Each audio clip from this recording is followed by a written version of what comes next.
মানুষের রিজিক কি পূর্ব নির্ধারিত, না কর্মের উপরে, আয়ু না কর্মের উপরে ভিত্তি করে এটাকে পরিবর্তন হয়? শোনেন, তাকদীর দুই ধরনের, একটা তাকদীরে কাউনিয়া, একটা তাকদীরে শারঈয়া।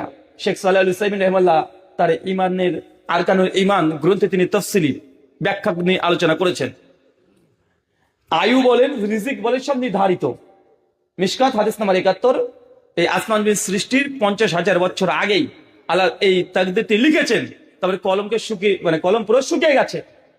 এখন আপনার যে আয়ু কত হবে এটা কি ফাইনাল, রিজিক কি ফাইনাল, সবকিছু ফাইনাল হয়ে গেছে, কলম শুকিয়ে গেছে। তো এখন আছে যে না, ওই যে এই যে আত্মীয় সম্পর্ক যদি কেউ রক্ষা করে তার আয়ুকে বৃদ্ধি করা হয়। আত্মীয় সম্পর্ক যদি রক্ষা করে, কেউ যদি দোয়া করে,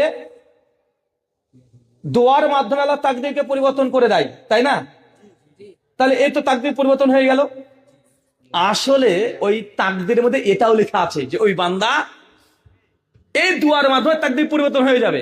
তাকদীর ওটার মধ্যেও আছে, কথা বুঝতে পারলেন? ওই যে এই সময়তে এসে এই দুয়ার কারণে তার তাকদীর পরিবর্তন হবে, এটা তার তাকদীরেই লেখা আছে। কথা বুঝতে পারলেন? কথা কি ক্লিয়ার না ভেজাল আছে?